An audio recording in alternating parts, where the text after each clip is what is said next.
RWBY Volume 5, Episode 7, Rest and Resolutions. So this episode was definitely the shortest one we've had so far, which is fairly unfortunate, but at the same time, it was also a bit of a filler episode in general, so I know a lot of people were upset by that, especially, going through the comments. I would argue, though, because I was thinking about it, I was like, okay, not really anything happened. It was still good. Like, I really enjoyed the opening, even though it was definitely filler. I loved seeing them all talk about their silly stories and all these events that were far more serious, in the moment, like them dealing Team Ranger dealing with, I forgot the actual name, it was like the Nuclevi or whatever it was called, but, it was just lighthearted, it's like, these are traumatic events that we're now past. Ren talking about how everyone kind of looks back at who they were when they were, still in Beacon, and all that stuff, even though it was definitely filler and just recaps, I enjoyed that. I really liked that. The little arm wrestling thing was really funny, but I liked that whole thing. Going into it, we get a little bit of a time skip after that with Crow when he comes in, like, you guys make so much noise. Skips through, they, told the whole story, and that's when we finally start to get, like, a little bit of extra information, which I figured we would. They kind of push a little bit with the extra bit of info after Weiss and Yang learn the truth. They're like, alright, all of this is real, but you left something out about what you did to my mom and to Crow.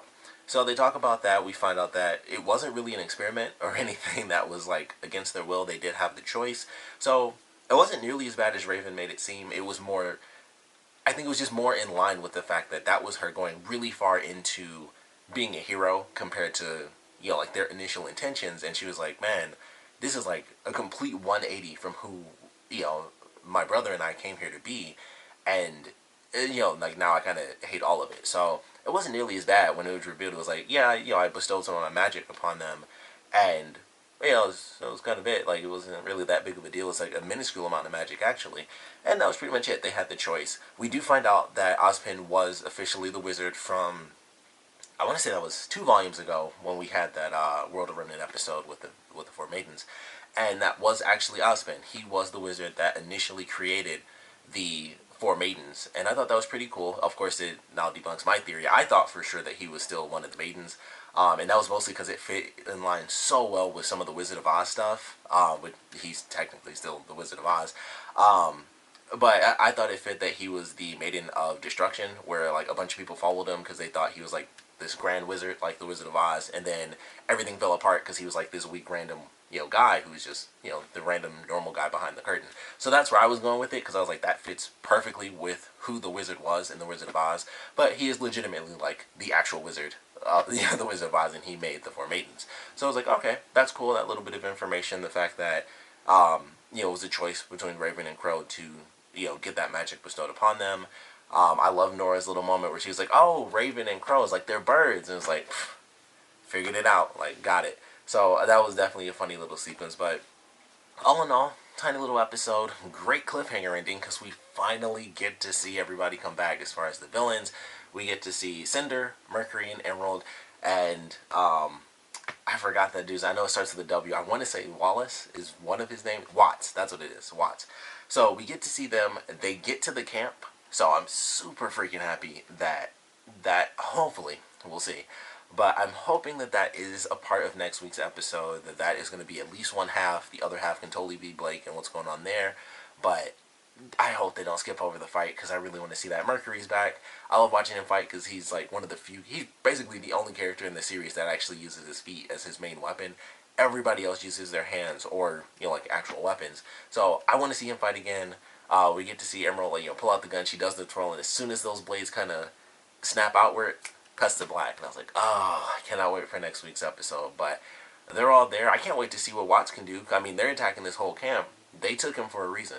I'm sure, technically speaking, Cinder could probably do it on her own, but that would be stupid, because of course they know they're going for a maiden, so that's why she has backup. That's why you get Mercury and Emerald to take out as many people as they can. That way, she, as one of the maidens, can take on the other maiden that they're looking for, if they know she's there. They might not know she's there because they were looking for Raven.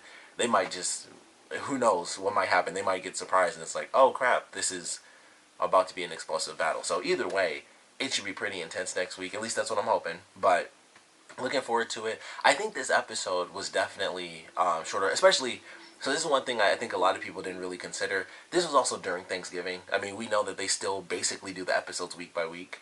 So it totally makes sense that not only would this be a shorter episode, but it would also be kind of a filler episode because it's Thanksgiving. Or at least when it came out, it was pretty much Thanksgiving weekend. So it makes sense that it would be that sort of shorter episode. I was honestly curious. I was like, this might be the first week we actually get a World of Remnant because we haven't had one this volume yet. I was like, they might just decide to throw one in there just because it's Thanksgiving weekend. But it was still a full episode, and I don't mind it being shorter because I feel like that means with it being a shorter episode, that means that they can kind of just shoot through it, especially with how simple this episode was. It was just the characters moving a little bit outside of a few specific moments. It was really simple movements and stuff, and them just sitting and talking for most of the episode. And it's like, all right, they were probably able to get through that a bit faster. Plus, they made it like a short 12-minute episode compared to the 16, 17-minute episodes we've been getting. So I assume that means they had a lot more time to work on next week's episode, which most likely will be a fight episode, and hopefully it will be a fairly long one because this one was shorter. And like I said, with it being the shortest one we had, it was also the filler. So they were kind of just putting, like, if you want to look at it this way, like the worst elements, they were kind of just being like, all right, let's just throw all the crappy stuff right here, and then we get back to the epic stuff next week. So we'll have a longer episode. And of course, with the cliffhanger, we'll be going into a pretty awesome action sequence at the camp. At least that's my hope. But definitely looking forward to next week's episode. Like I said, I enjoyed this one. I totally understand why people wouldn't like it because it was shorter and it was mostly just recap and stuff.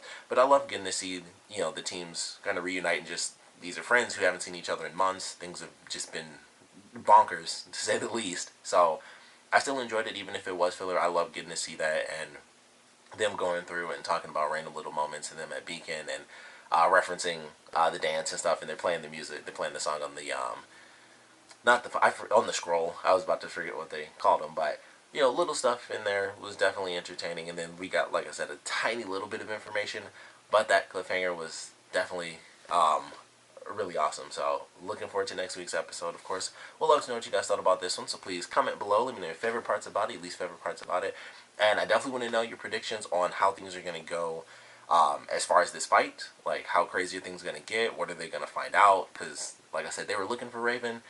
They might have no clue that they're walking into a camp with not only a great fighter in Raven, but also a great fighter in one of the maidens who's kind of just been hitting off with no one. So, who knows? I assume that they do know, considering the whole watch thing, but, who knows how that's ultimately going to end up playing out. Like, they might try to be coy about it. I'm sure they do already know because of, the information with Lionheart. So, odds are they know that they're going into like this crazy situation with Raven as well as a maiden. But I would love to know your predictions on how all that stuff is going to play out. And of course, just want to know what you guys thought about this episode in general. So please comment below, let me know, and thanks for watching.